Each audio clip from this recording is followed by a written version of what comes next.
अस्सलाम वालेकुम, welcome to my YouTube channel. आज हम फर्स्ट ईयर की न्यू इंग्लिश बुक से एक और पोएम की रीडिंग करने वाले हैं। The character of a happy life. Character यानी किरदार, और हैप्पी लाइफ एक खुशगवार जो ज़िंदगी होती है, अच्छी ज़िंदगी होती है, उसका करेक्टर, उसका किरदार कैसा होता है। तो बेसिकली यहाँ एक यूँ समझें कि इंसान को डिस्क्राइब किया गया है कि एक अच्छे खुशगवार इंसान की ज़िंदगी कैसी होती है, ठीक है, एक अच्छी लाइफ कैसी होती है। और ये पोएम है सर हेनरी वॉटन ने लिखी है। तो पोएम स्टार्ट करते हैं। उससे पहले दो क्वेश्चंस हैं, what is happiness according to you, और सेकंड है कि write briefly in the boxes the things ideas that make you happy. दोनों क्वेश्चंस मैं आप पर छोड़ रहा हूँ, बहुत सिंपल है कि आपके मुताबिक हैप्पीनेस, खुशी क्या है, ठीक है। खुशी क्या पैसा है, या खुशी किसी की मदद करने का नाम है, या किसी के दिल में अपना जो है, यूँ समझेंगे किसी के दिल में अपनी जगह बनाने का नाम हैप्पीनेस है। तो मैंने हिंट्स दे दी हैं, आप कमेंट बॉक्स में बता सकते हैं। उसके अलावा आपने बॉक्सेस में लिखना है कि क्या चीज़ें आपको खुश करती हैं। तो 2-3 चीज़ें मैं आपको हिंट दे देता हूँ। जैसे आप किसी की हेल्प करते हैं तो आपको अंदर ही अंदर कोई चीज़ महसूस होती है, एक दिली सुकून महसूस होता है। और या आप अपने वालिदैन का कहना मानते हैं, वो आपकी तारीफ़ करते हैं, तो आपको थोड़ा-सा एक अंदर ही अंदर जो एहसास होता है खुशी का। या सम टाइम जब आप पेरेंट्स को देखते हैं मुस्कुराते हुए, तो आपके चेहरों पर मुस्कुराहट आ जाती है, आपके दिल में सुकून होता है। तो वो चीज़ें भी आपको खुश करती हैं, वो भी आप कमेंट बॉक्स में बता सकते हैं, ठीक है। तो अब रीडिंग की जो है तरफ आते हैं, पोएम की तरफ। रीडिंग स्टार्ट करते हैं। How happy is he born और टॉट। यहाँ कह रहा है कि वो कितना खुश होता है जो पैदा हुआ और सीखा या सीख गया।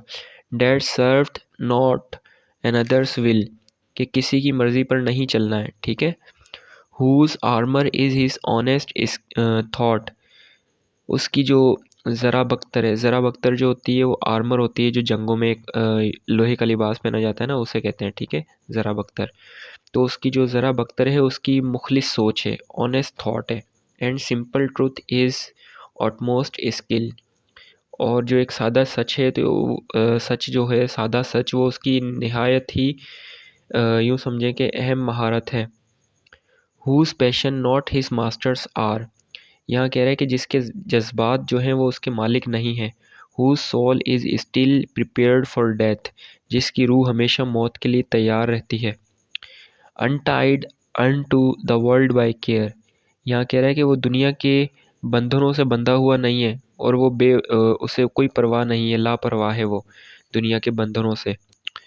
ऑफ पब्लिक फेम और प्राइवेट ब्रीथ, यहाँ कह रहा है कि वो अवामी शोहरत या जो निजी महफ़िलों की जो अफ़वाहें होती हैं, उनसे बंधा हुआ नहीं है। ना उसे ऐसा कोई शौक़ है अवामी शोहरत का या महफ़िलों का, वो इन तमाम चीज़ों से आज़ाद है। Who envies none that chance doth raise, अब यहाँ कह रहा है जो हसद नहीं करता किसी से जिसे कि आगे बढ़ने का मौका मिले, यानी किसी दूसरे इंसान को जब आगे बढ़ने का मौका मिले, तो ऐसा इंसान जो कि हैप्पी लाइफ है जिसकी, एक्चुअली वो उनसे हसद नहीं करता। Nor wise who never understand, अब यहाँ पहली वाली लाइन से ही कनेक्टेड है इसकी मीनिंग, कि वो इंसान उनसे हसद नहीं करता जिसे कोई मौका मिला हो। अब यहाँ नॉर वाइज पहली वाली लाइन से कनेक्टेड है। इसका मतलब ये है कि वो उन लोगों से हसद नहीं करता जिसे जो मौका मिला हो नाजायज़ तरीके से, और वो कभी नहीं सोचता, जो है कभी भी उसको जो है नहीं समझता। How deepest wounds are given by praise, कह रहा है कि वो कितने गहरे जो है ज़ख़म देती है तारीफ़, तो वो उन चीज़ों को नहीं समझता। Nor rules of state but rules of good, कह रहा है कि वो सियासत के असूलों को नहीं समझता मगर अच्छाई के असूलों को समझता है। आगे पढ़ लेते हैं। Who hath his life from rumours freed, hath यहाँ पर हैज़ है, ठीक है। तो यहाँ कह रहा है who hath his life from rumours freed. अब यहाँ कह रहा है कि जिसने अपनी ज़िंदगी को अफ़वाहों से आज़ाद कर दिया है, यानी अफ़वाहों से दूर रखा है।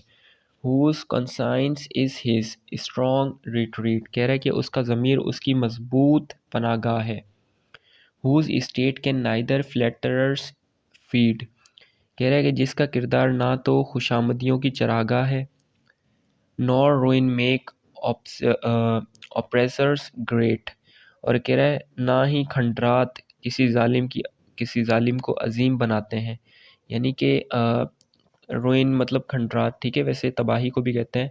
तो यहाँ नॉर रुइन मेक ऑप्रेसर्स ग्रेट। ऑप्रेसर्स मतलब कहते हैं जालिमों को, तो वो जो खंडरात हैं वो किसी जालिम को अजीम नहीं बनाते। Who God doth late early pray. अब यहाँ कह रहा है जो रात देर तक और सुबह सवेरे खुदा की इबादत करता है। More of his grace than gift of land. कह रहा है कि नेमतें हासिल करने से ज़्यादा उसकी अजमत के लिए, कि उसे नेमतें हासिल करने का शौक़ नहीं होता लेकिन अपने उस खुदा को खुश करने का शौक़ होता है। And entertains the harmless day. और अपने जो बेज़रर दिन होते हैं उनको गुजारता है, उनको एंटरटेन करता है। विथ अ रिलीजियस बुक और फ्रेंड। किसी मजहबी किताब या दोस्त के साथ मिलकर उनको एंटरटेन करता है। ठीक है। This man is freed from servile bands. कह रहा है कि ये शख्स, ऐसा शख्स, ये शख्स आज़ाद होता है गुलामाना बंधनों से। यानी उसके पास कोई भी किसी भी किस्म की जो है ना बाउंड्री नहीं होती है, वो किसी किस्म की चीज़ में बाउंड नहीं होता है, आज़ाद होता है। कोई भी गुलामाना सोच नहीं होती, कोई गुलामाना बंधन नहीं होते, किसी किस्म की स्लेवरी नहीं होती, आज़ाद होता है वो। ऑफ होप टू राइज और फेयर टू फॉल। कह रहा है कि आगे बढ़ने की उम्मीद या जवाल के खौफ से बिल्कुल आज़ाद होता है वो शख्स। ऐसी कोई भी बंधन जो है ना उनके अंदर वो गुलाम नहीं होता उनका। Lord of himself thought not of land. यहाँ कह रहा है कि अपना आका वो खुद होता है, हालांकि वो ज़मीनों का मालिक नहीं होता, उसके पास कोई ज़मीनें नहीं होती। थॉट नॉट ऑफ लैंड का मतलब है कि कोई ज़मीनें नहीं होती उसके पास, लेकिन लॉर्ड ऑफ हिमसेल्फ, खुद का खुदा होता है वो। एंड यानी खुद का मालिक होता है basically. And having nothing yet hath all. और यहाँ कह रहा है कि उसके पास कुछ नहीं होता फिर भी सब कुछ होता है। यानी कि इंसान जब किसी से हसद नहीं करता है और अपनी चीज़ों पर मुतमईन रहता है, अपनी सच्चाई, अपने ईमान और खुदा की इबादत में लगा रहता है, उसको खुश करने में, उसको राज़ी करने में, ना कि उसे कोई नेमतों का जो है वो लालच हो कि मुझे नेकियां मिलें। उसे ये हो कि बस मेरा रब मुझसे राज़ी हो जाए, और किसी रिलीजियस बुक या रिलीजियस फ्रेंड के साथ अटैच हो और अपने दिन गुजारे और अपनी लाइफ को एक सही तरीके से चलाए, तो ऐसा जो इंसान है उसकी लाइफ हमेशा हैप्पी लाइफ होती है। तो यहाँ करेक्टर ऑफ हैप्पी लाइफ जो बयान की गई थी आपके सामने, तो आई होप कि रीडिंग आपको समझ में आई होगी। इसको अच्छे से रीड कीजिएगा। जहाँ कोई वर्ड समझ में नहीं आया कमेंट बॉक्स में बता सकते हैं। Thank you. अल्लाह हाफ़िज़।